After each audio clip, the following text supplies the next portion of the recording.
The devil's hands do idle work, or something like that. Let's talk about idle time today.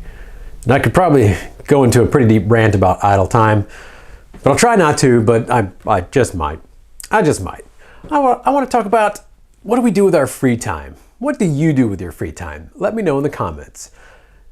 I have enough free time, I suppose, enough idle time, but I've really been, over the past couple of years at least, focusing heavily on how I choose to spend my idle time. And what's the old saying, idle hands do the devil's work, or something like that. Essentially saying, keep yourself busy. Don't have too much free time, because you'll get in trouble. Maybe that's the case these days.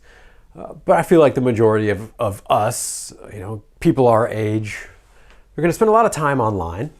My vice here lately has been YouTube, because I got rid of all the social media stuff on my personal phone. Here's my personal phone. I have a business phone now. Instagram, Facebook, completely, like all Facebook, personal and business, all of that stuff is on my business phone now. I literally can't check anything online unless it's my personal YouTube channel, but emails, just literally everything that I would normally spend a lot of my time on now is not available to me.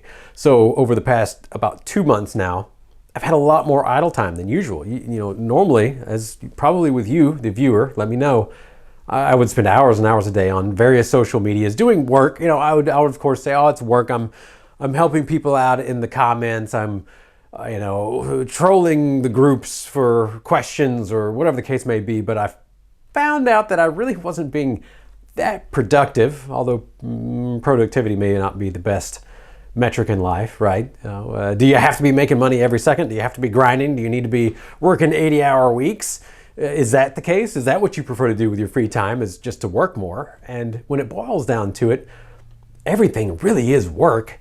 If I'm going to be out into the garden, getting to the things that I actually do with my idle time now, I'm going to be gardening. I am going to be gardening. If I'm not on social media anymore, what am I doing with my free time? Well, it's not going to be, the cleaning and cooking and running of a house. That's not really free time.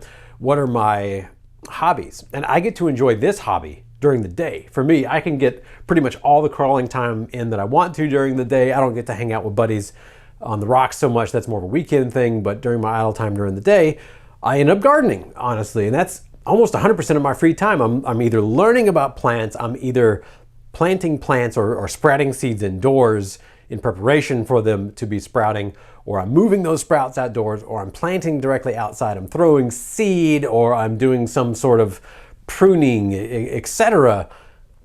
I'm realizing that I'm spending almost all of my free time outside. And why, maybe you would ask. Same thing I would ask if you have your hobbies. Tell me why. Why do you choose that hobby? If it's maybe just watching TV, why do you choose that? Maybe it's spending your time on the internet or on Facebook, doom scrolling at night. Why do you choose that? But for me, why I am choosing to spend almost my entirety of free time either inside gardening or outside gardening, it's that I feel that this is extremely important. That if we don't have food, water, shelter, then we don't have health. That's it. And with the way that the economies have been going the last couple of years, we've seen some pretty big supply chain disruptions with relatively small amounts of input to the disruption.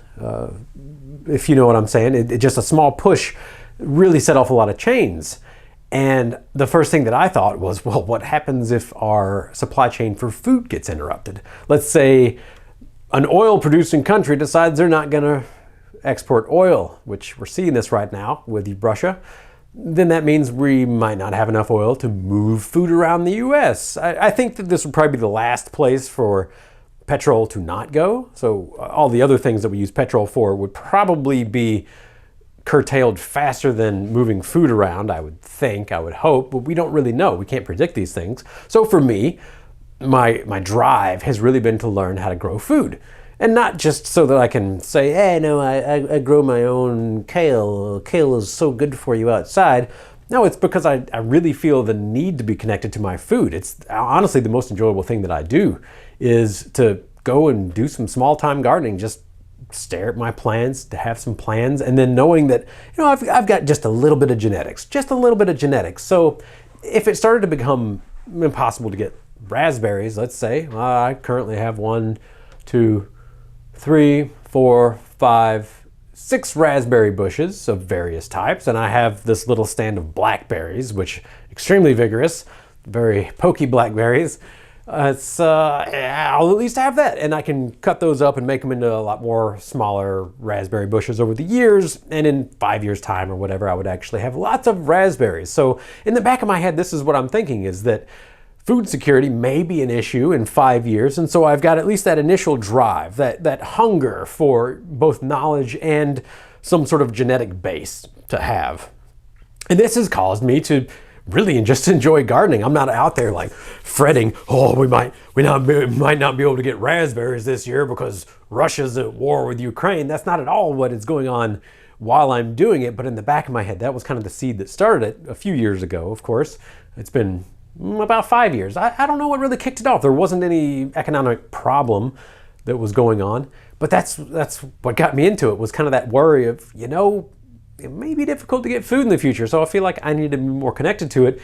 And then, surprise, surprise, this was actually a surprise to me, I really, really started to enjoy the gardening. And when I get home, I just want to spend some time out in the garden. Let's see, what did the rabbits eat today? What are the rabbits into?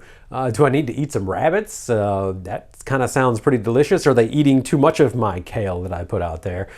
This is what concerns me these days. And honestly, it's really nice, especially with the shift getting off of social media for myself. I don't watch TV.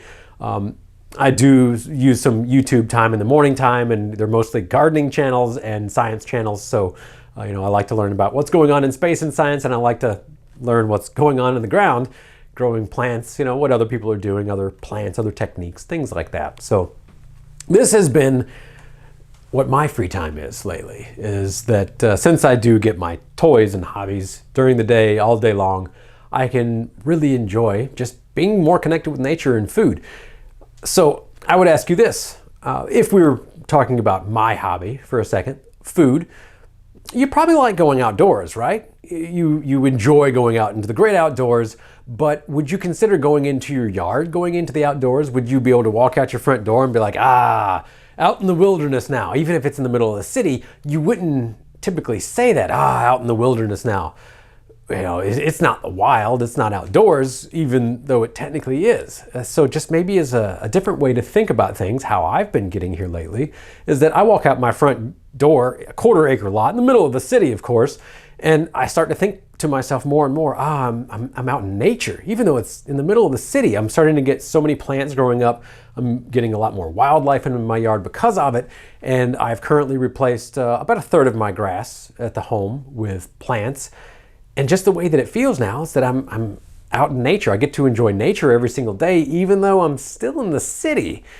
So I don't feel like I need to go out into the country anymore to enjoy nature. It's kind of a weird shift for myself that I wake up, first thing in the morning time, I make myself a peanut butter and jelly sandwich, a little coffee to drink, and as long as it's not below freezing, I go out barefoot. Well, sometimes even when it's freezing, I'll go out barefoot and I just walk through the gardens and enjoy it. I really enjoy it every morning. And then I go to work, get all my work done, come home in time for the kids to come home, and they come home finding me in the garden, eating some lettuce, eating some kale or whatever. Right now the kales are sprouting pretty nice. So I'm usually stuffing myself with some kales, looking at all the little blackberry buds and the raspberry buds, and hey, my fruit trees seem to be doing good. We'll see if they got killed by the frost. We'll see if the budding sites got killed by the frost last night. Fun times. There's always something when it comes to nature, right? It doesn't stop. So it keeps me occupied at least. And I'll tell you what, my mental health has actually never been better. And I don't know if it's because I really enjoy the gardening now, or if I'm really not built for social media, because I had some over this last weekend. I brought my business phone home with me. I was like, I deserve this. I earned a little social media time for the weekend. I haven't done this for about 4 weeks now. And it put me in a poor mood. By the time Sunday night rolled around, I was in a really poor mood. And I knew when it happened that it was because I'd been doom scrolling all weekend and reading all the current news, and it's just kind of there was nothing good that came from it. I didn't get into some groups on Facebook to update with my family and friends. I didn't use it for what I think would be a more positive use, and I just doom scrolled and saw everybody that was unhappy about everything and all these people complaining on groups about everything, and just a lot of boo. So lately, my hobbies have been just not being on social media and growing plants instead. And I've really been enjoying it, especially come springtime now. It's a little bit more in season to be growing some plants. So I really just wanted to talk about that. I want to know, what have you been doing with your free time? Why do you do that with your free time? Maybe you're a workaholic. Maybe you spend all your free time working. Maybe you've got a family and maybe that is how you spend your free time. And of course, I try to get my kids involved in the gardening, but for the most part, they want to play with your kid toys. So it's a little hard if they're not interested to get them involved in that sort of thing. And I do my best, play some chutes and ladders, stuff like that. But at the end of the day, my body wants to be standing. It doesn't want to be sitting. It doesn't want to be inside. And so it's going to be outside play for me one way or another. So let me know. Really, I want to know, what do you do for free time right now? I feel like this is a good opportunity to maybe change up our lives, learn something different, and maybe be a little bit more productive. I hate that word because it's all work when it boils down to it. Me being in the garden, that's productive. It's also work, but it's the type of work that doesn't feel like work, and maybe that's the best type. So let me know. Let me know what's been going on in your lives here lately. If you do have any questions or comments, maybe you got some comments about me growing plants, I'll do my best to get to them. I do appreciate your feedback. As always, thanks for tuning in. Have a great day.